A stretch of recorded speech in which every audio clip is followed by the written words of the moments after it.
మహానటి, తెలుగింటి అత్తగారు, కీర్తిశేషులు సూర్యకాంతం గారి శత జయంతి సందర్భంగా ఆమెతో కొమ్మనాపల్లి గణపతిరావు గారికున్న పరిచయాన్ని పురస్కరించుకుని సూర్యకాంతం గారి అబ్బాయి డాక్టర్ అనంత పద్మనాభమూర్తి గారు సావనీర్ కోసం రాయించుకున్న ఆర్టికల్. బాబూ, నువ్వు కొమ్మనాపల్లివా? ఎంతకాలానికి చూశాను బాబూ. నీ రచనలు చాలా బాగుంటాయి, ఎన్నో చదివాను కూడా అంటూ నేను కథ రాసిన చిత్రం రథసారథి సినిమా సెట్లో అడుగు పెట్టగానే ఆప్యాయంగా ఒక వ్యక్తి నా చేయి పట్టుకుని ఆపింది. షాక్ అయ్యాను. ఆమె ఎవరో కాదు, అత్త పాత్రలకు బ్రాండ్ అంబాసిడర్ అయిన సూర్యకాంతం. చిన్నప్పుడు థియేటర్లో నేల టికెట్ తీసుకుని కూర్చుని ఆవిడ సినిమాలు ఎన్నో చూసిన నేను ఆమె చూపించిన ఆప్యాయతకి ముందు తత్తరపడ్డాను.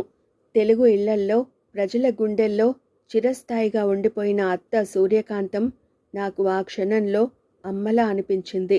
అలా అనిపించడానికి కారణం, ఆ రోజు మధ్యాహ్నం లంచ్ టైంలో తను ఇంటి నుంచి తీసుకొచ్చిన తినుబండారాలను ప్రేమగా నాకు తినిపించాలని చేసిన ప్రయత్నం.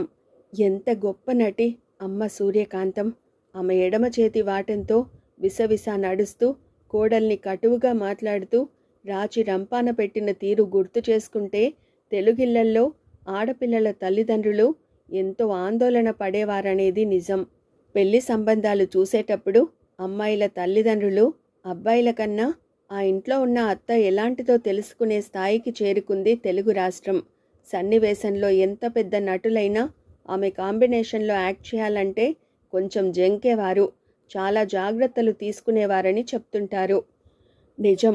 ఎందుకంటే సూర్యకాంతం కేవలం గొప్ప నటి మాత్రమే కాదు, అత్త పాత్రలో సజీవంగా నిలిచిపోయిన అపురూపమైన సహజ నటి మాత్రమే కాదు, తెలుగు జాతీయం, తెలుగు నుడికారం.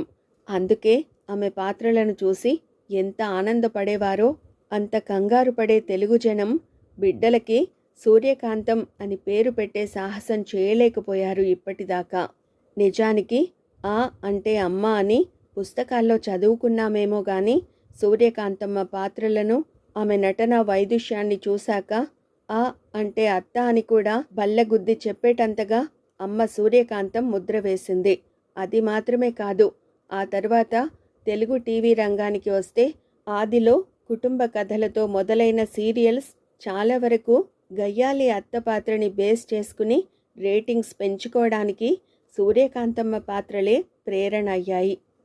ఇదండి మహానటి, తెలుగింటి అత్తగారు, కీర్తిశేషులు సూర్యకాంతం గారి శత జయంతి సందర్భంగా ఆమెతో కొమ్మనాపల్లి గణపతిరావు గారికున్న పరిచయాన్ని పురస్కరించుకుని సూర్యకాంతం గారి అబ్బాయి డాక్టర్ అనంత పద్మనాభమూర్తి గారు సావనీర్ కోసం రాయించుకున్న ఆర్టికల్.